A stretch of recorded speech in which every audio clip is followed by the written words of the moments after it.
Gamer7, and welcome back to some more Sims for Create a Sim, and particularly the series where I turn my D&D characters' creations into Sims, or at least try to. So yeah, welcome back if you have seen some of the previous characters, and if not, there's a link down in the description below, as well as at the end of the video, because for the most part, you don't really have to watch these in any particular order. Sometimes I will reference back to a previous character in the, just talking about this character, but you don't necessarily need to actually watch that previous one or one of the previous ones. Anyway, so yeah, you could wait till the end of this video and click on the little thumbnail at the end, or you can click on the link in the description below to the playlist so you can go watch any of them that you've missed. But anyway, let's continue on with today's character, which by now you should start being able to see the drawing, which I hand drew myself and am using to base off the sim. Well, using to try to create the sim. So, this lovely character here is Muse, with Muse, and her last name's, Fenne, like the Fennec Fox, because basically I did use the Fennec Fox as inspiration for certain details of this character, so that is the last name that I gave her. The race would be the Kitsune, which is technically a homebrew race for D&D. It is not an official race. And I did come across one thing that I was using for the homebrew stuff and things like that. And they technically are supposed to have a in that description and stuff like that. I know Kitsunes actually are part of I'm gonna sound real stupid because I'm pretty sure it's Japan, but for some reason my brain is second guessing myself. I think it's just because I'm what if you're wrong? Everyone's gonna make fun of you. The part of my brain that just likes to be very anxious and nervous and overthink about a lot of things. But anyway, so yeah, it is part of a mythological lore, and I'm sure the homebrew is based off of them a lot, but I don't think completely from what I got. But the one that I used, they're supposed to have a true name versus a name that they tell others and stuff like that. And her true name is actually Nan. Obviously in Sims, that won't be affected any because there is no option to what is your actual name? Do you have a nickname and I could just flavor it like that? No, can't do any of that. So, that's not gonna matter for Sims here, but anyway, just thought I'd let you know.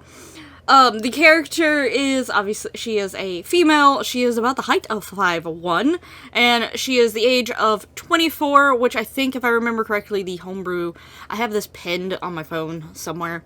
The homebrew for this, the one that I was using, they relatively age about the same as humans, so 24 is about what a 24 human would be. So, around in that area. She is a cleric and a bard, but mostly a bard. I'm gonna if I ever get a chance to actually play her, or I make her an NPC if I ever actually attempt to DM at some point in time, she will have more levels in bard than she will have in cleric.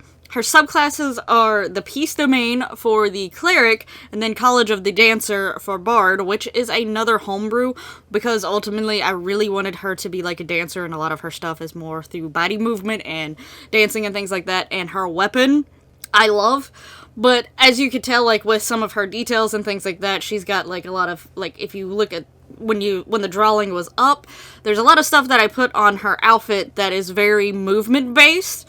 And that is because she is a dancer, and that is to show movement. Also, I partially imagine, I have, these little ribbon string things hanging off from underneath, the main skirt, and there's, these little diamond pieces. Part of me wants to imagine that those are slightly sharp, and if she is dancing close enough to an enemy, that it might have a small chance to actually nick them.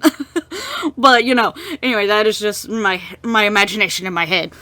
But it is basically to show movement and reflect into dancing and stuff like that. So that is a lot of her design elements. She is one of the characters whose their weapon is not drawn on the same page as her, because I ended up taking up a lot of the page with her alone, and then the type of weapon that she has would have taken up quite a bit of page as well, and her weapon is actually based off of a weapon that is from a character in Soul Calibur that I absolutely love. I love this character so much, and I love their weapon. And I immediately wanted to use it when I started thinking about her being a dancer, and it has a name, but it is basically a large circle, a hula hoop, if to give you a reference of how like the size is comparatively, but it is actually a blade.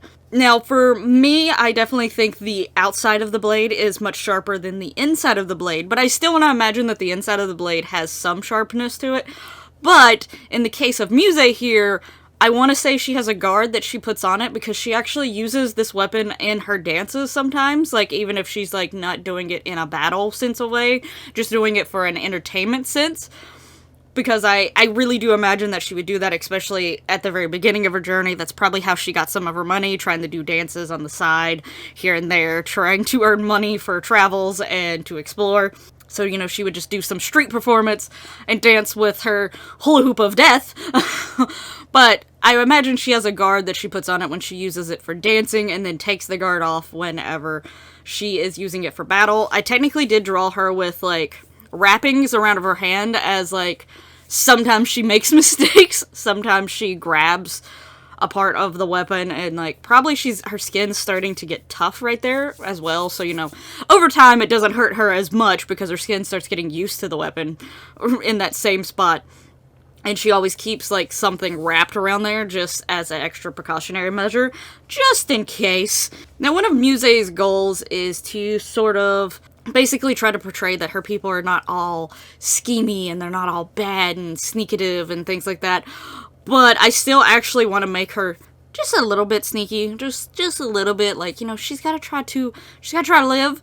So when it comes to referencing her back into Sims, if you've already looked at her traits, I did give her the world famous celebrity because she does want to entertain people. That is a big thing. She wants to draw in large crowds with her dancing, and I want to imagine some of her dances are like a traditional thing that comes from like her group of people and stuff like that, but she wants to show them off to the world. So I did give her the world famous celebrity aspiration, and the traits that I want to give her, and remember, I do want to actually try and add a mod that allows for 5 traits. Last time I checked, that mod still should be good to work, but I always will say just in case, because when it comes to mods, the thing is, especially with Sims updating so much, sometimes it's a lot for modders to keep things up to date, and, you know, some mods don't require much updating because the way they work doesn't get affected too much, but then some mods require updating in almost every single little update that the Sims games does, and any pack that gets added to the game on top of that. So yeah, depending on, you know, sort of those things, but this type of mod is one of the mods that I have a feeling doesn't have to be updated too often. But yeah, I just like to be prepared, so I made sure to give them the 3 traits that I most wanted them to have, and the other 2 traits will be added on after I put that mod in, and hopefully it works. But right now, she has mainly the cheerful trait, the music lover trait, and the dance machine, all because, you know, she does like music, she's a dancer, that is her whole, like, premise, and I do imagine her to be very actually kind and cheerful and, like, happy and all that stuff, so it fit really well and made most sense to prioritize those 3, but I also do want to give her the outgoing trait, sort of linking to those 2, but the 5th one I am wanting to give her is adding a little bit of that sneakiness in, because I do know kitsunes tend to be slightly sneaky and stuff, and they do have, like, there's, like, some ongoing, like, conflict or something in between them and, Tanukis. So yeah, which I will be potentially giving her the kleptomaniac trait. So there still is a little bit of cheekiness, but she's trying to prove that it's not all bad and that it's tolerable. So that is like her whole goal in life here. But she actually is one of the ones that meets up with a few of the other characters that I've already created, which is going to be Serena, Minka, Forsythia, and there is a 5th one that has not been created yet, or at least not, the video hasn't been put up yet. So, I think hers is actually next. So, the group shots, because I am doing any of my characters that I've created that I've decided that they would be a group if I ever made them into, like, an NPC thing, and I did, like, a DM thing. Any of those that I decided would probably travel together or be together, I did a group shot and it will show up on the last character from the group. So in the next video, you will see the group shots of all 5 of these lovely Sims that are based off my D&D creations. Now, as far as creating Muse in Sims, I did find some tail options. One of them, I think, because technically I gave her 3 tails, and I didn't make them too huge because, again, I was partially using a Fenne fox as a inspiration of her color scheme and stuff like that, and they're pretty small, so, like, I gave her 3 tails, but they're sort of on the small side, and the tails that I found is either an option of 1 tail or 5 tails, and considering how large they are, I just went with the 1 tail for in Sims here. But yeah, if you've ever seen images of a Fenne fox or anything like that, they are very, very pale, like, blonde-like colors, with, like, a darker tip on their tail and stuff like that. So I did use, like, I forget which hairs it typically is made for, but I do have some, like, color overlays that are, like, give an ombre effect or streaks through certain hairstyles. And they're only made to particularly work with certain hairs, but in some cases they work with other hair, and they also sometimes affect accessories that you put on the sim depending on where that accessory is attached to. So if it's, like, near their head, or if it's in the hat category, like, those different things can be affected by it. And I decided to fool with it just to see what it would do with the tail, and I did find an option where it does make the tip of the tail a little bit darker. It looks slightly odd, but I was like, I really want to, because the tail was mimicking the hair color for the most part, so that's why I was like, okay, because that's how it was sort of set up to do, was to mimic the hair color. So that's why I tried it, and I was like, you know what, it doesn't look horrible, and at least gives off the, like, yeah, this is supposed to be a darker tipped tail. So yeah, that's why I did that. And I gave her, like, I had this little chain. I forgot when I downloaded it, but it wasn't too long before this, but I did not download it with her in mind, but it was like a little chain skirt that goes underneath. And it's like a cool little detail. I imagine you also could style it with, like, if you're going for, like, a sim who is a celebrity and they're, like, a performer of some kind, like, whether it's a singer or something like that, and they're doing some sort of performance, they could wear, like, a bodysuit with this chain on top of it.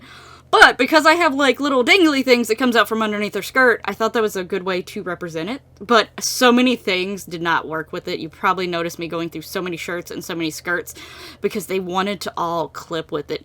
But ultimately, in the end, I wanted to give her a lot of, like, light colors. I definitely felt like pink and nudes were sort of more her thing. Now, I did give her some dark socks just because I thought they fit really well with how she is. I really liked them on her, and it's alright to have a little bit of dark with your pale, like, the rest of your color, like, light colors. It's fine. I think it looks good. I love how she turned out, and I had fun taking the photos of her because she is, like, a dancer, so a lot of her photos are meant to look a little bit dancey-like. So, yeah. I hope you really like how Muse turned out. Let me know down in the comments below what your thoughts of her are. Do you like her story? Do you like her as a sim? Are you excited to see her get thrown into the D&D mansion house and see what happens in that whole chaos? But yeah, really love how she turned out. I think she's honestly adorable, and some of the people that are going to be in this house are, like, people that I feel like would not be the nicest of people. Like, they'd see, like, someone that they can be like, oh, I can easily manipulate or make you do things for me. Obviously, Sims doesn't really work that way, but if we were realistically talking about these characters, I could see her being slightly gullible when it came to some of the other characters, so I'm sorry, Muse, you get wrapped into with all these other people. But anyway, thank you so much for watching. If you enjoyed this video and you really liked how Muse turned out, make sure you hit that lovely like button. Subscribe if you're not already so that you don't miss out on future D&D Sims, well, D&D characters turned into Sims, as well as other things here on the channel. And also hit that little notification bell. Forget about the notification bell all the time, but you should hit it so that you know when a new video pops up. Typically, I try to put videos up on the same time every day around 4 or 5 o'clock Eastern Standard Time, but sometimes things happen. But anyway, thank you once again for watching, and I'll hopefully see you in the next one. But until then,